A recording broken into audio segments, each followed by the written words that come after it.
परिचय।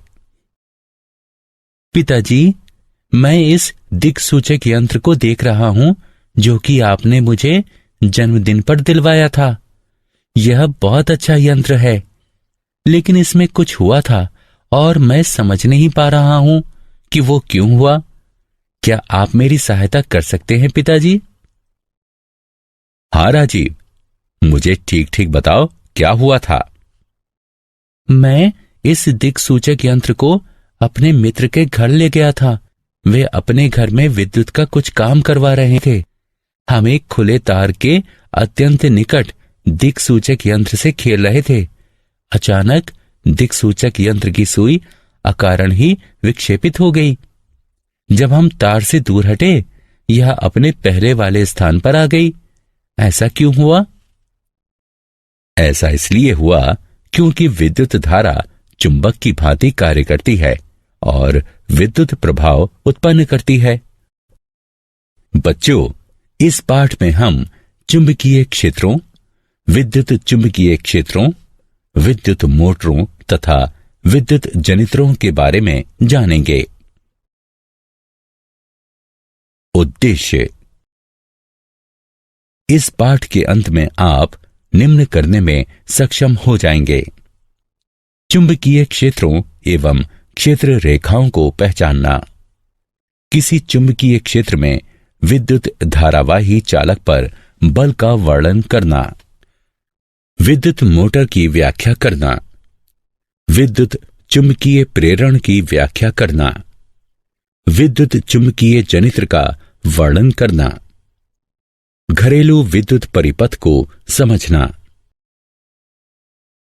चुंबकीय क्षेत्रों एवं क्षेत्र रेखाओं का सिंहावलोकन। कोई चुंबकीय क्षेत्र किसी विद्युत धारा तथा चुंबकीय सामग्री के चुंबकीय प्रभाव द्वारा उत्पन्न होता है। हमारे अपने ग्रह पृथ्वी का स्वयं का चुंबकीय क्षेत्र है, जो कि नौ संचालन के दौरान एक महत्वपूर्ण घटक होता है। चुंबकीय क्षेत्र का प्रयोग अनेक विद्युत उपकरणों जैसे ट्रांसफार्मर आदि में भी किया जाता है। चुंबकीय क्षेत्र रेखाओं की तुलना स्थिरांक उच्चत्व रेखाओं से ही की जा सकती है, जो कि मानचित्र पर देखी जा सकती हैं। चुंबकीय क्षेत्र रेखाएं चुंबकत्व की साधारण परिकल्पनाओं की सरल व्याख्या करने में सहायक होती हैं। इन्हें किसी सतह के माध्यम से क्षेत्र रेखाओं की संख्या के रूप में परिभाषित किया जा सकता है। इन्हें सरलता से किसी गणितीय संरूप में रूपांतरित किया जा सकता है।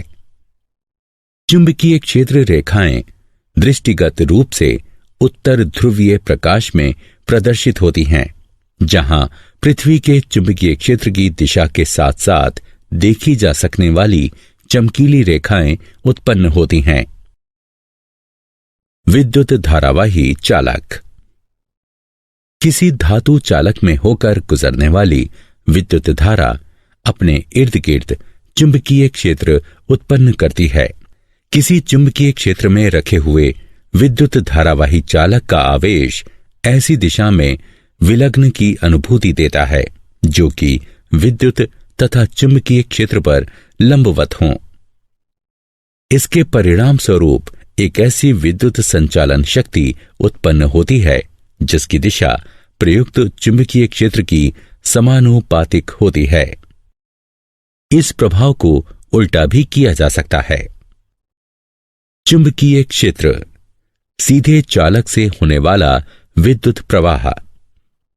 जैसा कि आपने पहले देखा, आइए देखते हैं कि क्या होता है यदि हम तार में हो रहे विद्युत प्रवाह को परिवर्तित कर देते हैं।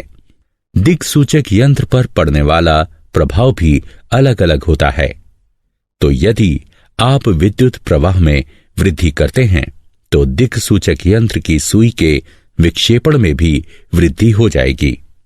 इससे हमें पता चलता है कि किसी दिए गए बिंदु पर उत्पन्न हुआ चुंबकीय क्षेत्र का परिमाण तार में प्रवाहित विद्युत धारा में वृद्धि होने पर बढ़ जाएगा। अब दिक्सूचक यंत्र को तार में प्रवाहित हो रही विद्युत धारा से दूर ले जाने का प्रयास कीजिए।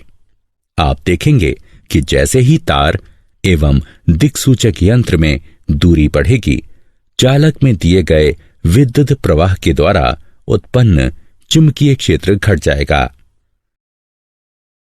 मैक्सवेल का कार्क स्क्रू नियम।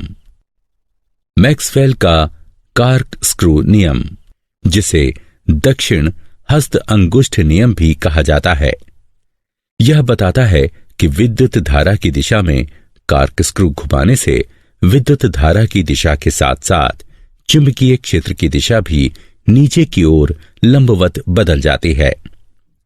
यदि हम कार्क स्क्रू को विद्युत धारा की दिशा में नीचे की ओर घुमाते हैं और कार्क स्क्रू का हैंडल दक्षिणावर्त घूमता है, तो चुंबकीय क्षेत्र की दिशा दक्षिणावर्त में होगी। अतः जब विद्युत धारा ऊपर की ओर बहती है तो चुंबकीय क्षेत्र की दिशा परिवर्तित हो जाती है और वामावर्त हो जाती है। चुंबकीय क्षेत्र, वृत्ताकार लूप से होने वाला विद्युत प्रवाह। आइए अब देखते हैं कि क्या होता है जब वो तार जिसमें हम विद्युत धारा प्रवाहित करते हैं वृत्ताकार ढंग से रखा जाता है।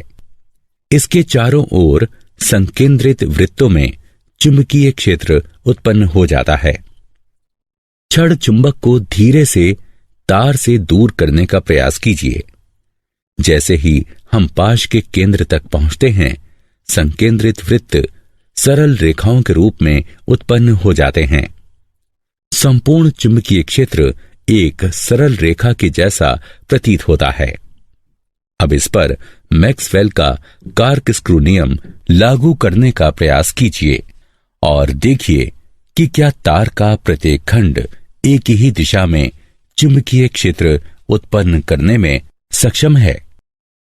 चुंबकीय क्षेत्र, परिनालिका में विद्युत प्रवाह। परिनालिका एक विद्युत धारावाही तार है जो कि एक बेलनाकार आकृति में एक दूसरे से अधिकाधिक सटे हुए घुमावों के साथ लिपटा रहता है। यह छड़ चुंबक के समान होती है। हर परिनालिका में एक उत्तर ध्रुव तथा एक दक्षिण ध्रुव होता है। किसी परिनालिका के भीतर उपस्थित चुंबकीय क्षेत्र रेखाएं सरल रेखाएं होती हैं और ये इंगित करती हैं कि किसी परिनालिका में सभी बिंदुओं पर चुंबकीय क्षेत्र समान होता है।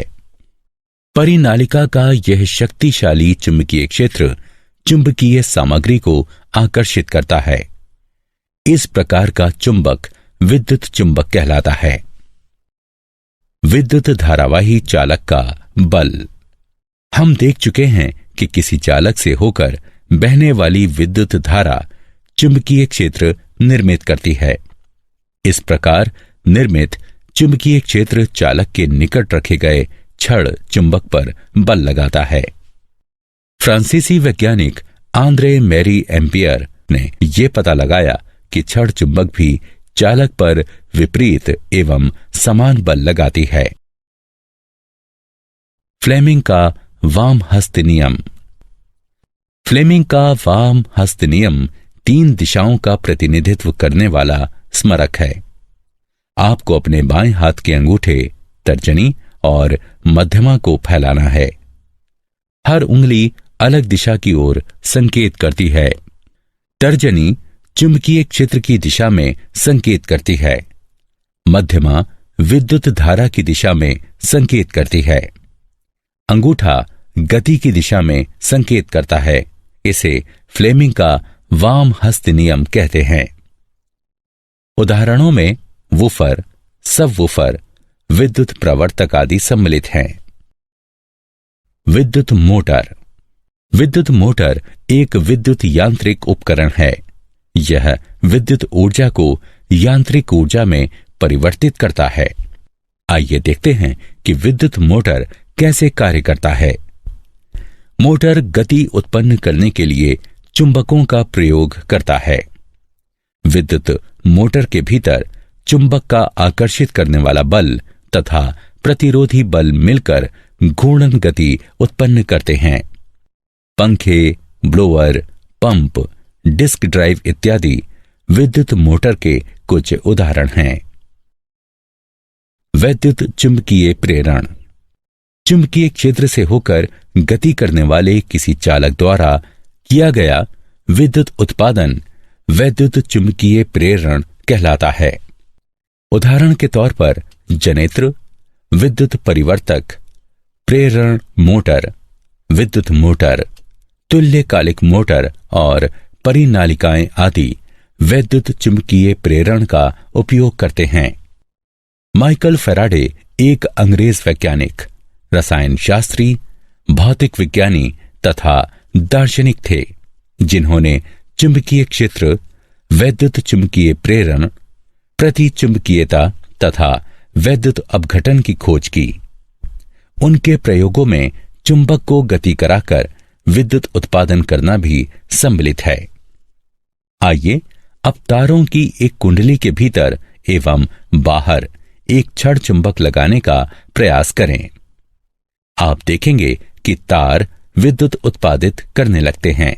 इसे वैद्युत चुंबकीय प्रेरण कहते हैं। विद्युत जनित्र। विद्युत जनित्र यांत्रिक ऊर्जा को विद्युत ऊर्जा में परिवर्तित करता है। यह विद्युत आवेश को एक बाह्य विद्युत परिपथ के द्वारा बहने के लिए बाध्य करता है। इसके उदाहरणों में जल पंप सम्मिलित है, जो जल को बहाता है पर जल उत्पन्न नहीं करता। विद्युत जनित्रों का परिचालन वैद्युत चुंबकीय प्रेरण पर आधारित होता है, अर्थात जब भी कोई चालक चुंबकीय क्षेत्र में जाता है, एक विद्युत प्रवाह उस चालक में प्रवृत्त हो जाता है। यदि किसी कुंडली के भीतर कोई चुंबक घूम रहा है तो कुंडली में प्रत्यावर्ती धारा प्रवृत्त हो रही है।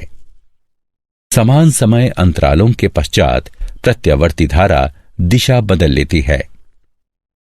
दूसरे प्रकार की धारा दिष्ट धारा कहलाती है, जो कि समय के साथ दिशा नहीं बदलती। घरेलू विद्युत परिपथ। विद्युत शक्ति जहां प्रयोग में लाई जाती है, वहां से काफी दूर इसका उत्पादन होता है। विद्युत उत्पादन केंद्रों पर विद्युत का उत्पादन 50 हर्ट्ज की प्रत्यावर्ती वोल्टेज आवृत्ति के साथ 11,000 वोल्ट पर होता है। विद्युत को विभिन्न स्थानों पर उपभोग के लिए उच्च वोल्टेज पर पारेषित किया जाता है, ताकि पारेषण के दौरान ऊर्जा की हानि कम से कम हो। विद्युत शक्ति हमारे घरों में 3 तारों द्वारा प्रवेश करती है। ये हैं विद्युन्मय तार यानी लाल तार, उदासीन तार यानी काला तार तथा अर्थ का तार यानी हरा तार। विद्युन्मय तार में 220 वोल्ट का विभव होता है और उदासीन तार में 0 विभव होता है। अतः विद्युन्मय तथा उदासीन तारों के मध्य विभवांतर होता है 220 वोल्ट। घरों में इस्तेमाल किए जाने वाले उपकरणों में विभिन्न प्रकार के विद्युत परिपथों का प्रयोग किया जाता है। अर्थ के तार को धातु की एक प्लेट से धरती में गहराई तक जोड़ा जाता है, ताकि उपकरणों के इस्तेमाल के दौरान विद्युत धारा के रिसाव से तीव्र झटका न लगे। सभी परिपथों में एक महत्वपूर्ण परिपथ है फ्यूज। ये इस बात को सुनिश्चित करता है कि किसी उपकरण में विद्युत धारा के अतिभारण के कारण कोई हानि ना हो। अतिभारण तब होता है जब विद्युन्मय तार तथा उदासीन तार परस्पर संपर्क में आते हैं या वोल्टेज की आपूर्ति में वृद्धि हो जाए। ऐसी परिस्थिति में फ्यूज विद्युत प्रवाह को रोककर परिपथ अथवा उपकरण को खराब होने से बचाता है। क्या आप जानते हैं, छड़ चुंबक के क्षेत्र के विपरीत धरती का चुंबकीय क्षेत्र समय के साथ परिवर्तित हो जाता है, क्योंकि यह धरती के बाह्य भाग पर ढली हुई लौह मिश्र धातुओं के चालन के कारण बना होता है। फ्लेमिंग का वाम हस्त अंगुष्ठ नियम विद्युत मोटरों में प्रयुक्त होता है, जबकि फ्लेमिंग का दक्षिण हस्त नियम विद्युत जनित्रों में प्रयुक्त होता है। मोटरों एवं जनित्रों में पृथक पृथक हाथों का प्रयोग किया जाना चाहिए, क्योंकि मोटरों एवं जनित्रों के कारण और प्रभाव में अंतर होता है। सारांश। आइए हमने जो कुछ सीखा है उसे संक्षेप में दोहराएं। चुंबकीय क्षेत्र एवं चुंबकीय क्षेत्र रेखाएं कैसे उत्पन्न होती हैं? किसी चुंबकीय क्षेत्र में विद्युत धारावाही चालक पर बल। विद्युत मोटर क्या है और यह कैसे कार्य करता है? वैद्युत चुंबकीय प्रेरण क्या है और इसके क्या उपयोग हैं? वैद्युत चुंबकीय जनित्र है और ये कैसे कार्य करता है? घरेलू विद्युत परिपथों में तारों एवं फ्यूज का उपयोग।